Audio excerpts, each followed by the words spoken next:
Hello मेरे प्यारे दोस्तों, स्वागत है आप लोग के अपने YouTube channel Ajit tricks point में। तो आज के इस नए वीडियो में हम मैथ के एक इम्पोर्टेंट टॉपिक त्रिकोणमिति में कोणों के मान ज्ञात करना सीखेंगे। तो मैं इस टॉपिक को 5 बिंदुओं द्वारा कवर करूंगा। तो मैं पाँचों बिंदुओं को एक एक करके बारी बारी से मैं इसको डिटेल में। तो मेरा पहला बिंदु है 30 अंश, दूसरा पॉइंट है 60 अंश, तीसरा पॉइंट है 45 अंश, चौथा पॉइंट है 0 अंश, पांचवा पॉइंट है 90 अंश।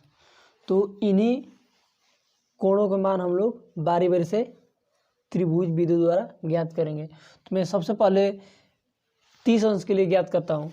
तो हम लोग यहाँ से लिखते हैं 30 अंश के लिए 30 अंश के मान ज्ञात करने के लिए सबसे पहले हम लोग एक समकोण त्रिभुज बनाएंगे। समकोण त्रिभुज छोटा सा बना लेते हैं हम। एक समकोण त्रिभुज, इसका नाम रखते हैं ABC। ये 90 अंश होता है क्योंकि ये समकोण त्रिभुज है और हम लोग को थीटा का मान लेना है कितना, 30 अंश लेना है। ये 60 अंश हो जाएगा क्योंकि किसी भी त्रिभुज का मान 180 अंश होता है। तो ये 9 3 12 यानी कि 120 अंश हो जाएगा। 180 में अगर ये आप लोग 120 घटाएंगे तो 60 अंश आएगा, यानी कि तीसरे कोण का मान हम लोग कितना आएगा, 60 आ जाएगा।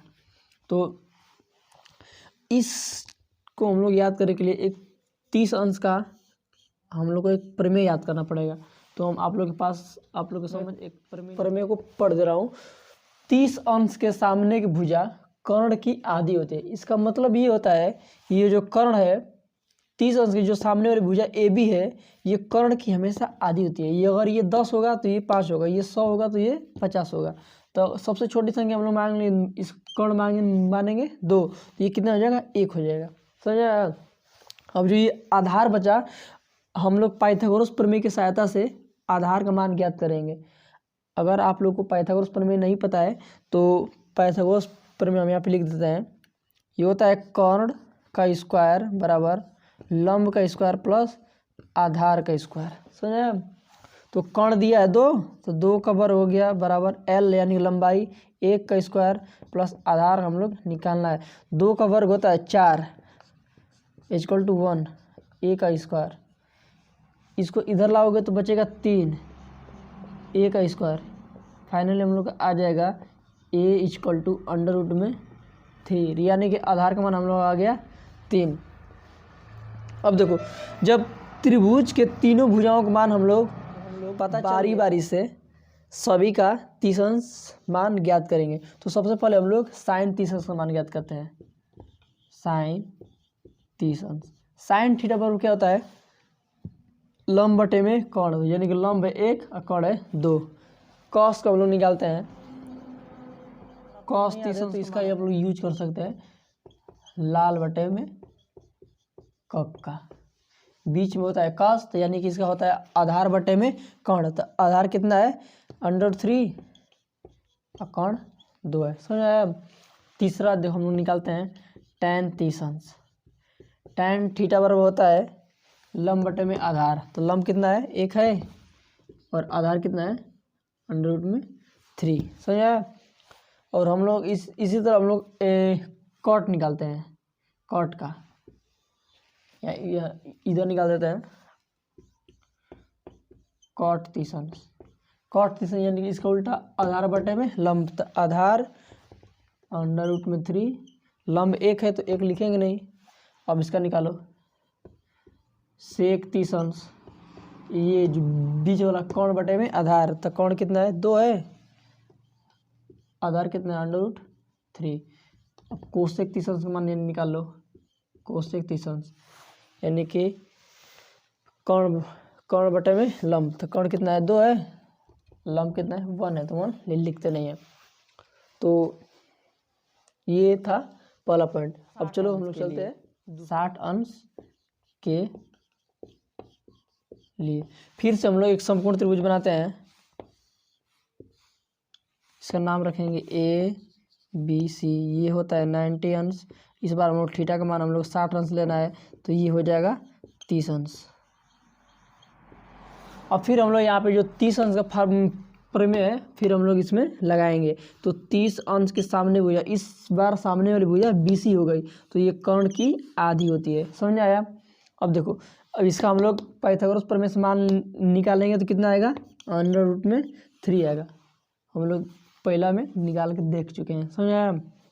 अब देखो, ये हम लोग को ये भुजाओं के तीनों का मान हम लोग को पता चल गया, तो हम लोग क्या करेंगे, साइन 60 अंश, कॉस 60 अंश, टेन 60 अंश, कोसेक 60 अंश, सभी का हम लोग बारी बारी से मान ज्ञात कर लेंगे। तो मैं इसमें 3 का मान ज्ञात करके दिखा दे रहा हूँ, यानी कि साइन 60 अंश, साइन 60 अंश, यानी अब देखो लाल बटे की सहायता से इसको पहले आप लोग को ये फार्मूला याद होना चाहिए। साइन थीटा पर होता है लंब बटा में कौन, लंब कितना है, √3/2। समझ आया? अब देखो तीसरा होता है cos 60 अंश, cos यानी कि आधार बटे में कौन, तो आधार कितना है 1 और कौन कितना है 2। समझ आया? तीसरा देखो हम निकालते हैं tan का, tan 60 अंश, tan थीटा बराबर क्या होता है, लंब बटा में आधार, tan थीटा बराबर लंब बटा में आधार होता है। तो लंब कितना है √3 और आधार कितना है 1 है, तो 1 लिखेंगे नहीं, तो 3 आप लोग के सामने मैं निकाल दिया, और 3 आप लोग निकाल के कमेंट करिएगा। समझ आया? तो अब हम लोग चलते हैं। तो तीसरा है 45 अंश के लिए।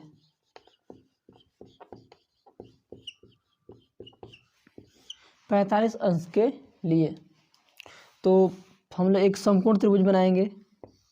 इसमें थीटा का मान हम लोग थीटा का मान इस बार 45 अंश लेंगे, ये 90 होगा, तो ये कितना हो जाएगा 45, तभी तो 45 + 90 और 9 दूनी 18, यानी कि त्रिभुज का तीनों कोण का मान कितना होगा 180 होगा। इसका नामकरण कर दो ABC। हम लोग अब एक प्रमेय लिखेंगे। प्रमेय क्या है, प्रमेय को मैं लिख दे रहा हूँ, पढ़ के इसको बता दे रहा हूँ कि आखिर ये कहना क्या चाहता है। और किसी भी त्रिभुज में 2 कोण आपस में बराबर होंगे तो उनकी 2 भुजाएं भी आपस में बराबर होगी, यानी कि अगर ये 10 होगा तो ये भी 10 होगा, ये 20 होगा तो ये भी 20 होगा। तो हम लोग सबसे छोटा अंक मान लेंगे 1, ये 1 तो ये 1। पाइथागोरस प्रमेय से अगर आप लोग मान निकालेंगे AC का, तो √2 आएगा। आप लोग निकाल के देख लीजिए, मैं आप लोग को बता चुका हूँ कि पाइथागोरस प्रमेय से कैसे मान निकाला जाता है। तो त्रिभुज की जो तीनों भुजाओं का मान हम लोग को पता चल गया, तो हम लोग क्या करेंगे, हम लोग साइन 45, cos 45, tan 45, यानी कि किसी भी अनुपात का 45 में हम लोग मान ज्ञात कर सकते हैं। तो चलो मैं इसमें भी 3 ज्ञात करके आप लोग को दिखा दे रहा हूँ। साइन 45 अंश का मान कितना होता है, साइन थीटा बराबर क्या होता है, लाल बटा का सतह से आप लोग इसका अनुपात पहले याद रखें। साइन थीटा बराबर होता है लंब बटे में कौन, लंब कितना है 1 है, कौन कितना है √2 है। cos 45 होता है आधार बटे में कौन, तो आधार कितना है 1, कौन कितना है √2। tan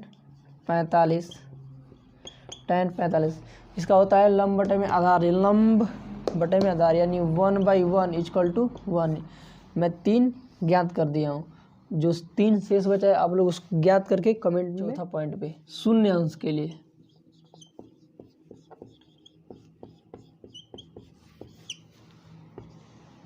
हम लोग एक फिर त्रिभुज बनाएंगे शून्य अंश। थीटा का मान हम लोग कितना लेंगे 0 अंश। ये 0 अंश है तो ये कितना का होगा, ये होगा 90 अंश और ये होगा 90 अंश। तो मैं आप लोग को प्रमेय बताया, त्रिभुज के 2 कोण अगर आपस में बराबर होंगे तो उनकी 2 भुजाएं भी आपस में बराबर होंगी। तो ये 1 पाइथागोरस प्रमेय से अगर आप लोग इसका मान ज्ञात करेंगे तो ये 0 आएगा। तो त्रिभुज का जो भुजाओं का मान पता चल गया, तो हम लोग क्या करेंगे, अनुपात में जो फार्मूला होता है उसका हम लोग मान ज्ञात कर लेंगे 0 अंश के में। तो देखो साइन 0 अंश का मान ज्ञात करो, तो लाल बटा का सहायता से पहले इसका अनुपात याद रखो। मैं आप लोग को बार बार बता रहा हूँ ये अनुपात याद रहेगा तभी ये मान निकलेगा।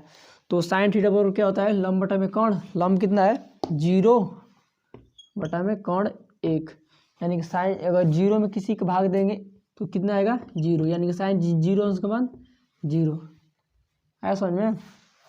अब देखो दूसरा मैं आप लोग निकाल दे रहा हूँ, कास 0, कास थीटा बराबर होता है आधार बटे में कर्ण, आधार 1/1 यानी कि 1, कास 0 अंश का मान 1, tan 0 अंश लंब बटे में आधार, लंब बटे में आधार 0/1 इक्वल टू 0। 3 मैंने निकाल दिया, जो शेष 3 बचे आप लोग उसको अपने से निकालिएगा और कमेंट करिएगा। समझ आया। तो चलते हैं अब 90 अंश के लिए।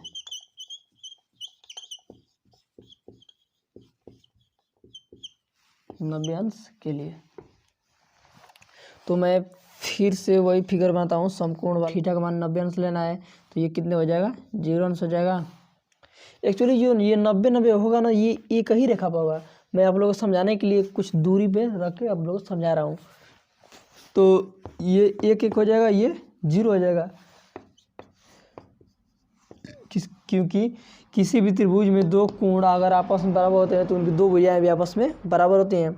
आप लोग मैं पहले प्रमेय में बता दिया हूँ।